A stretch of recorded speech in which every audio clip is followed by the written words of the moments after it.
Hello, my name is Emmet McGoven. I'm the Vice President of Operations for SiriusCells.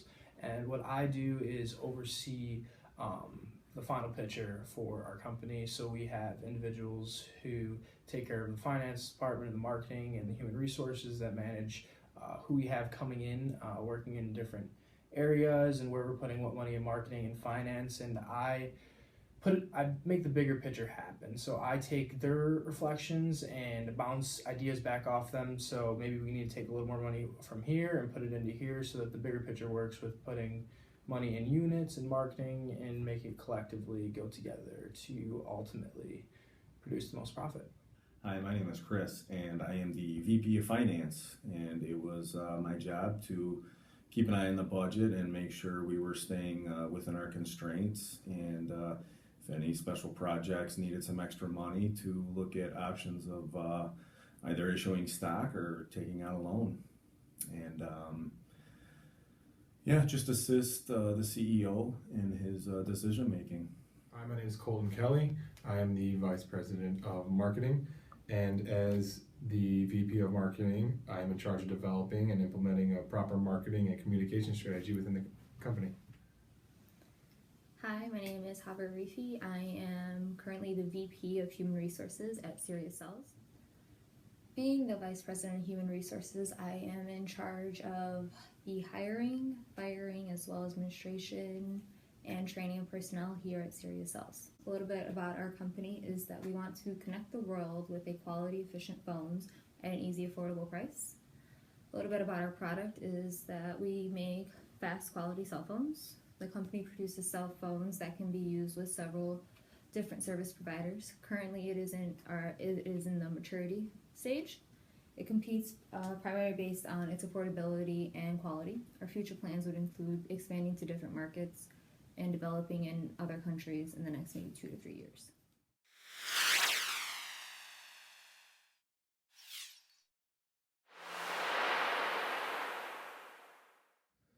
So for the first quarter, in my opinion, it was the most difficult because we had no historical information to go off of. We didn't really have an idea of how many cell phones to manufacture or what price we should really set it at to be competitive while still generating revenue.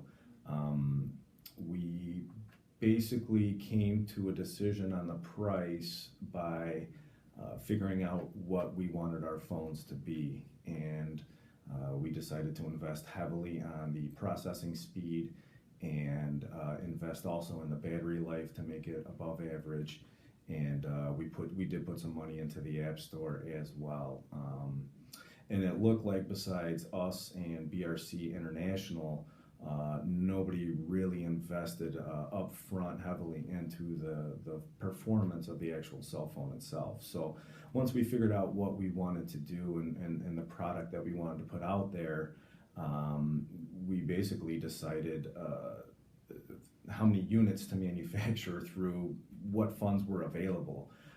We were at 200,000 units to manufacture, so in the what-if scenarios, a selling price of 375 would yield us a couple $1 million in revenue. So that's basically how we made our decision to set our price at $375 per cell phone to manufacture 200,000 units.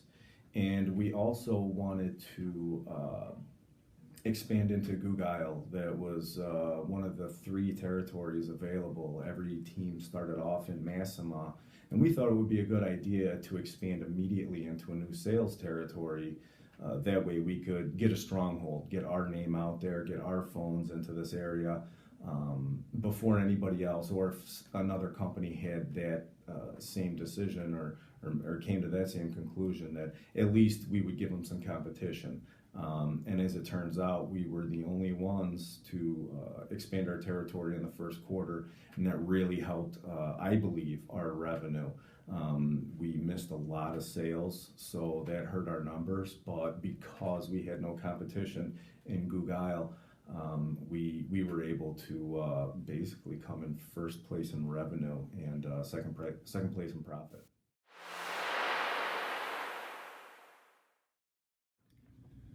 The second quarter, we initially started out with buying some reports so we can see where to head, because the first quarter we had a lot of initial investments to make, so we weren't allocating all the money we had available into the research and development and things like that. So we bought the product competitive report first and foremost, and that let us see what everyone else's price was. We kind of had a benchmark of what we're competing with, because I feel like price was one of the biggest things we had to deal with in order to produce revenue, to get consumers. So we ended up finding that our price was a little higher, but some of the really low prices didn't sell at all, and they had a lot of missed unit sales because their price was so low. So our price at $375 the first quarter was a good price. We dropped it down to $300 this period due to the fact that we were upping our sales and we were in 2 territories, so we figured dropping the price a little bit, being that we were the second highest price at the time, could benefit us in this quarter.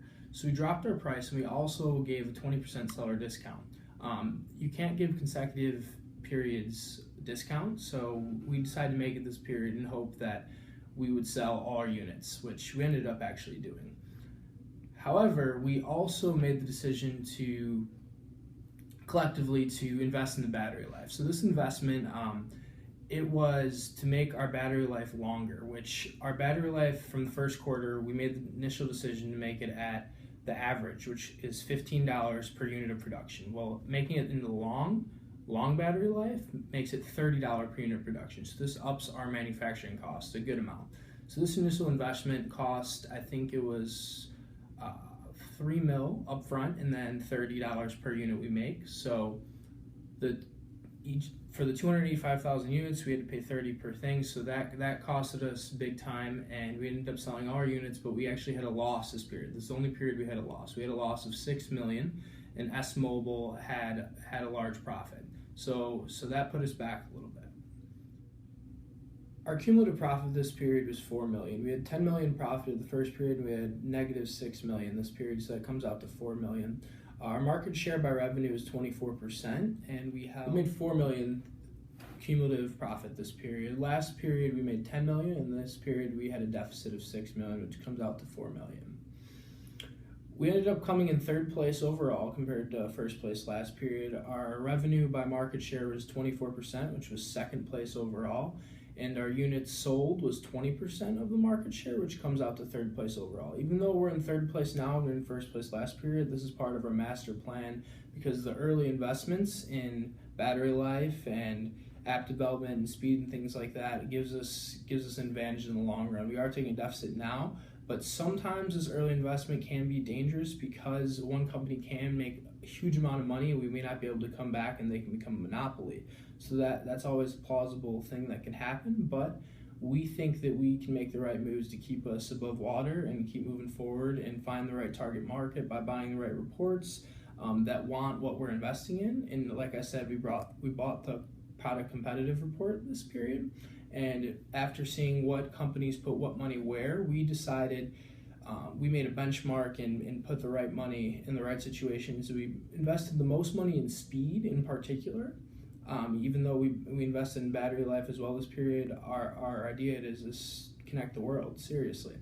So if we put all the money we can in speed repetitively each period, we can continue forward to make that happen. For the 3rd quarter, we made some initial moves. So we had to raise our price because we have higher manufacturing costs because our battery life's longer, and we have $30 extra on our manufacturing cost per good. So we raised our price to $350. So last period we accidentally saved a loan in, and we applied for a loan, so we ended up getting a loan of $7 million. But not a big deal, because it actually played out in our favor this period, because we had more money up front to manufacture more goods. So we ended up making around 400,000 goods, but we didn't sell them all. We only sold 372,000. But since our price was so high, we actually ended up coming in 1st place in profit and revenue, but S-Mobile was still in 1st place for profit overall, because they made so much money last period. They made $29 million compared to our deficit of $6 million. So that's a $35 million swing. So you see how I'm saying those early investments can cost us a lot in the long run. So we got to figure out a way to bridge this gap over the next few periods. So we end up having 30,000 units left over. So this is a huge factor in the simulation that I'll see in the long run. But this is the only period we end up having units left over, which is nice because it costed us $3 million, which is a deficit you're looking at for the following period upfront. And that's not something you want to look at. That's what we dealt with last period because we were making those initial investments. So we need to figure out a way to make advancements and bridge this gap between us and S-Mobile. So we're gonna have to pay off this loan starting next period. We're gonna have to make the first payments. We're gonna start off a little deficit there. So we decided to issue stock this period. We issued all of our stock. We issued 190,000, which came out to just below the max amount of money we can produce from the stock, which is like 9.98 million. We're only allowed to produce 10 million. So in the long run, this could have been a bad decision because we could have saved that factor and we could have split it up and maybe made 5 or 6 million off stock and then made the other 4 million then if we needed in the long run, kind of have that safety net.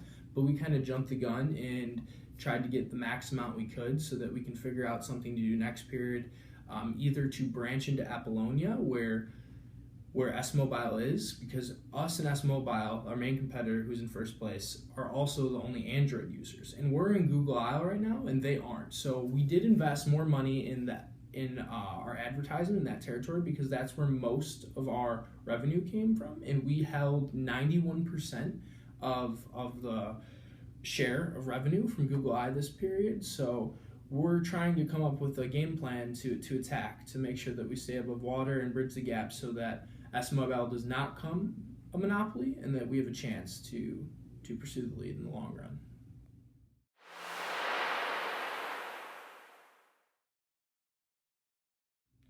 For quarter 4, we were starting off with a little bit of less money than we did in the past quarters due to that we have a loan repayment and also manufacturing cost.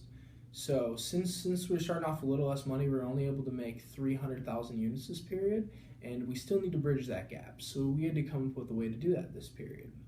We did get our money back from the stocks. We got the extra 10 million to work with. So we jacked up our price to $375, and this allowed us to bridge this gap because we actually made 28 million compared to S-Mobile's 16 million. So we made a $12 million jump on them, and now we're only down about 13 million. So market share wise, we hold about 45% of Google Isle right now, while S-Mobile only holds about 21%. So they made $56 million of the revenue there, and we made $106 million of revenue. And we're creeping on them every period slowly in market share of Massimo, where they hold the brand equity. And Google Isle right now, we're the brand equity leaders, so we've been trying to put as much money as we can in the advertising and marketing to stabilize that support and keep our brand equity strong there. We did buy a market share and size report this period, which showed us that there's $300 million available revenue-wise that consumers spend at a Massimo, which is the biggest territory, which makes sense because there's the most competitors in that territory. So as more competitors enter a market, there becomes more revenue available. So in Google Isle, there's only 125 million available, and in Apollonia, there's only 100 million available. But we do need to understand that this is according to each period, so as the periods go down, this could grow. So eventually, more people are going to branch into Google Isle. So we need to keep our brand equity high there and make sure we make the right investments in speed, which is our main asset, speed and battery life. So we have kept our investments high in those categories specifically and maintained in the App Store as well. So this is in hopes that other companies will branch into Google Isle eventually, and we will already have an established brand loyalty there, and customers will continue to buy from us and keep our revenues growing, and eventually our profit will take over and will surpass S-Mobile.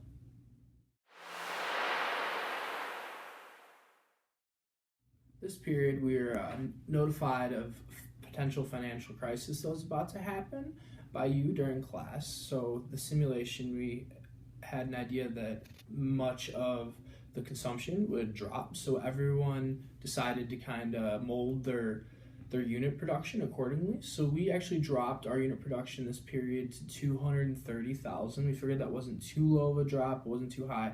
And luckily our price, we held the same with 375 per unit.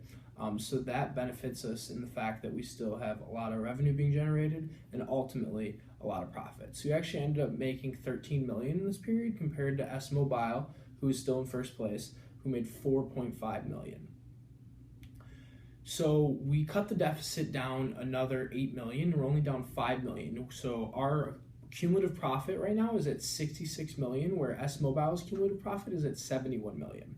So we bought the media research report, which I feel is a large factor in our overall result of coming in first place, because the media research report is only $200,000, which is pretty cheap, and it increases our marketing and advertising effectiveness by 15%.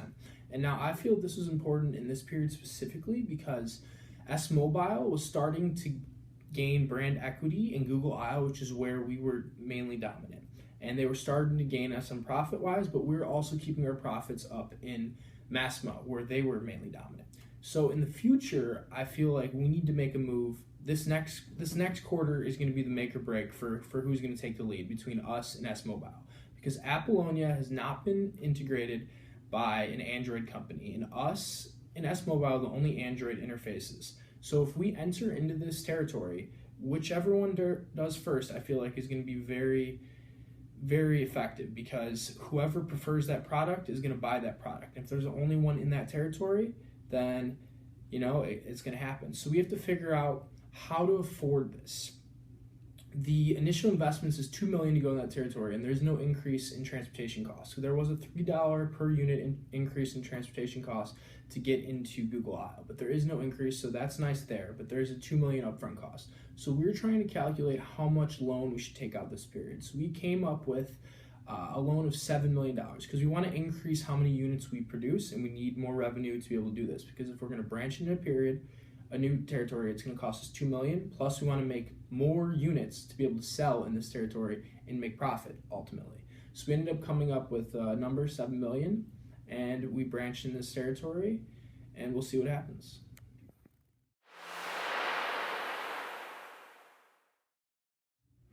All right, this period, we took out a $7 million loan to produce more units, and we needed to take out the loan because we had to make up for the amount of money we were spending to make the move into Apollonia. And this is, we figured we needed to produce more units so we could sell a lot more to generate a larger profit. And what had happened was we had earned a $31 million profit this period. And the way we had done that is, this had put us into the lead by $3 million over S Mobile. S Mobile had only produced $20 million this pay period. And the thing that made it scary is that Apollonia, they had moved into Apollonia a period early. So we figured that was a little bit scary. So when we finally moved into Apollonia, we ended up almost making as much revenue as they did. They had made $17 million revenue. We had only made 12. But we think the reason why that we had been able to produce so much the first period we moved in is because of the battery life and the speed of our phones. So we had better brand equity, and our phones were more reliable, so people wanted to buy them more. And we just kind of predict that the next period that's going to determine who the winner is going to deal with whoever finds the right customer profile.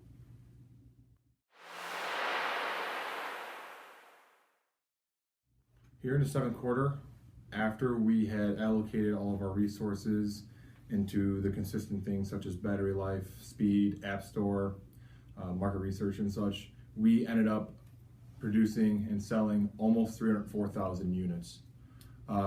What we had really done that was a big turning point was that we noticed that S Mobile had a higher brand equity than we did in the Google I/O, but we had a higher brand loyalty, which is the only reason why we were selling so many units.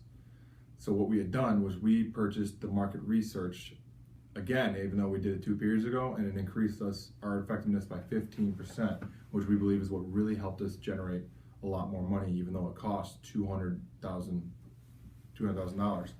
So this helped give us a large boost, and we needed it, which eventually in the ending helped us produce $29 million as opposed to our leading competitor, S Mobile, who had only made $9 million that quarter.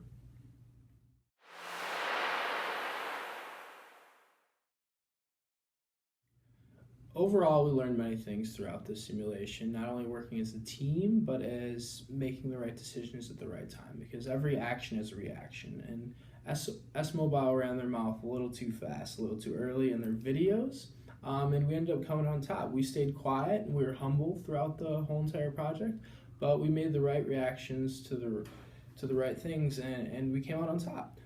Early on, we made some initial investments, which I personally was a little weary about because I was seeking a little different route because it was only second period, we only had one period to analyze and we didn't know which direction we're heading. So I was a little weary about it, but I'm glad I listened to the idea that was brought about by my teammates, and we went with that direction. And even though we had a loss that period, that was the only period we had a loss, and we made gains consistently throughout the next four or five periods, which ultimately brought us to the top of the podium.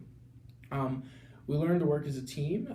Meeting-wise, we came up with ideas and we bounced them back and forth off each other, when to take loans, because we wanted to take loans at different times. We had to analyze when we're paying those loans back and how much money we're working with, because we have to make those payments initially and we're only given a set amount. Where up front, I was convinced that we would get that profit rolling over, so we would use that money to put into units manufacturing. That's not how it always worked out. Another thing we learned about is how the brand equity works. So the brand equity is the brand awareness itself and then loyalty. So at around Q6, S Mobile, the main competitor for us, who was in first place up until Q5, they started making moves in Google IL, and they were holding the brand equity in Google IL for Q4, 5, 6, and 7. So we were a little confused about how we were still generating revenue in that category, yet they were the brand equity holders. So we were putting more money in buying research reports to try to increase our effectiveness and putting more money in advertising and marketing in those categories specifically because that's where our revenue was mostly generated. And we were making movements also in Massimo where they held the base there. So that was nice. So we figured out that we overall held 42% loyalty to customers in Google IL, while S Mobile only held about 21%. And brand awareness points, they were at like 862 and we were around 600 something. So that's why those two added up, however they weight those two, I'm not sure. They held the lead, but we were able to still generate revenue and ultimately profit, which helped us out. So making the right decisions at the right time, we issued stock a little too early, we kind of jumped the gun rather than just taking a loan or issuing out maybe a third of the stock or half of it to try to balance out that money we needed for those initial investments in things like battery life, transportation costs when you implement new territories, or when you want to up your manufacturing, because when you enter a new territory, you realize, which is something we didn't realize up front, that was from people asking the teacher. We realized that as more competitors enter a market, there's a larger revenue to be spent. So when we bought the product competitive report, we figured out the market size and share report, we figured out that there's $300 million revenue being dished out in Massima, and in the end, the 300 million stayed consistent, and Apollonia and Google IL turned out to amped up to 150 million each revenue was being generated from there. But when we bought the report in period 3, Google IL was only 125 million and Apollonia was 100 million. So I wish one thing we could have done differently is bought a consumer profile early on, which I was a little wary because they were pricey, but if we could have got that profile up front, it might have held somewhat consistent throughout, or at least we could have figured out a target market. Because I didn't know how they worked exactly until I saw them at the end, and there was like 6 different groups of people that we were looking at. So it was really cool how they broke it down, and there's a lot of different target markets, and they break it down what percentage preferred which different parts, and I didn't know it was that complex on the underlying factor and how the simulation worked. But if I would have known that up front, I could have been trying to hypothetically make a lot more predictions, because I use the what if calculator a lot to get to the point that we were at. The decisions we made consistently, we saw how much profit we'd make. Okay, what if we upped our price $25, which we did a couple periods. We were at $350 and we were like, all right, our units is low because we have really not that much money to work. We're coming out $6 million short because we're taking a loan, we have carrying costs, we have $3 million, things like that. So up your product cost by $25 and you make this much more, which is a great amount. And we realized that having our price high when you have a quality product doesn't affect you. So I feel like that's something competitors didn't stay on top of. They didn't see that we had such a high price, and they were always trying to beat our price rather than match it. Maybe that's because they thought that was their competitive advantage, because we had so much money in App Store and speed up front, and our battery life was already long, and they couldn't make those investments without waiting a period for a loan or something like that. But overall, it was a pleasant experience. As a team, we got to collectively make decisions, bounce back with some little fight and miscommunication, but we came out on top, and it was a pleasant experience. So we get to talk smack now.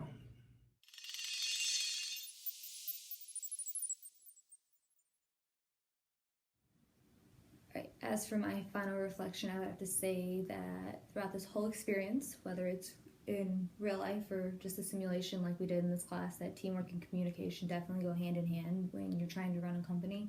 You can't just do one thing all on your own and expect to come up on top. You need to have other people there to assist you and help you in doing what you want to do and achieving that number one goal, as well as communicating that new ideas and different ideas and things that, hey, I don't like this, or hey, I want to do that.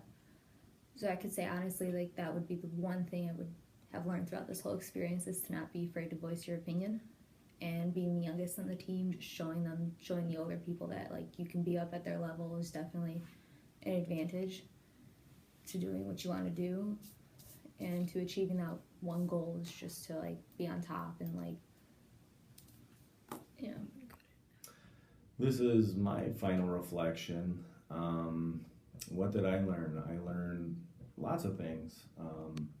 I learned that running a company is a little bit more difficult than it looks.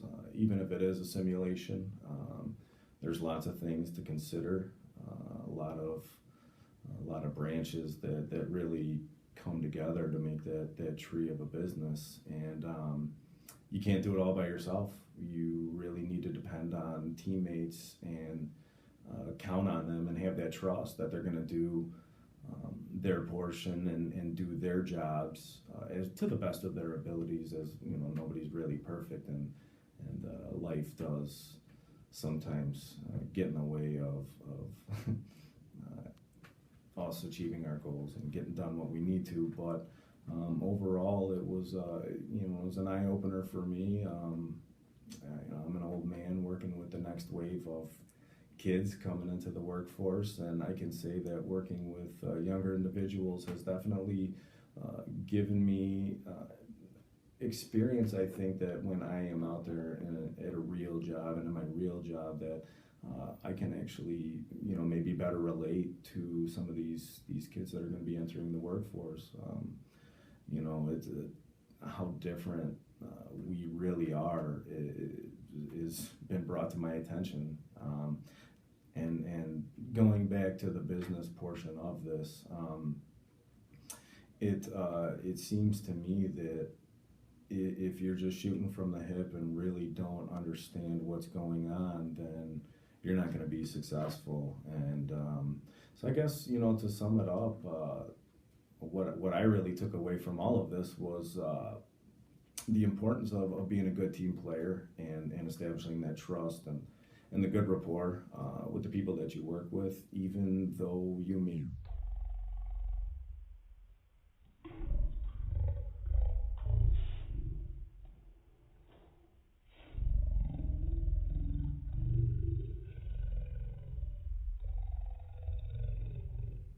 For my individual learning experiences, I felt that the most important aspects that I learned from working together with this group was the importance of communication, trust, and then compromises and time management. So the biggest thing we had to face was communication. We had to constantly be talking with each other to make sure that we were all on the same page. We had to voice our opinions as well as we could. And while doing so, we had to make sure that we could trust each other's opinions. Trust that if one of us couldn't make it or couldn't voice their opinion properly, that no one felt that they would be looked down on, and everyone else would support and take their ideas into consideration. So with that, we needed time management as well that was involved in our communication. We had to make sure we worked around each other's schedules to meet up in certain times. And if someone couldn't meet up, again, that aspect of trust had to come in to make sure that other people would understand that you may or may not like something. I know for a fact that when I couldn't make it, one of the times we were meeting, I trusted everyone else to know what I probably might have said based off what I had texted them, and I trusted them to make the proper decision without my voice being there. And a big thing was being able to make compromises and swallowing your pride. Because what some people would, what I would do personally is I would voice my opinion, and if everyone agreed, I'm always going to be happy. But when people didn't agree, you're going to wonder why, and think that everyone's going to think, at least some people may think that they're right and fight, try to get what they want. But what the biggest thing is, if we're able to make a compromise, it'd be better for the company, which in the long run it was. Because I one time wanted to spend money on the marketing analysis, and everyone else convinced me otherwise, and it was a good thing that we didn't do it. It would have been a big waste of money. So I felt that I trusted that their opinion was going to be right. We trusted one another not to go in onto the website and just take things into their own hands, spend money otherwise without talking to each other first. So I just feel that we all learned a great deal this semester on how to work together.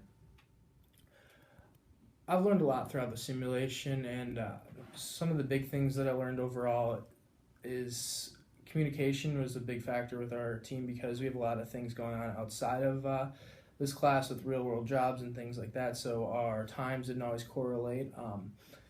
So that was a big problem with our group, but overall we made it happen, coming out in first place, so that was a comforting factor that involved.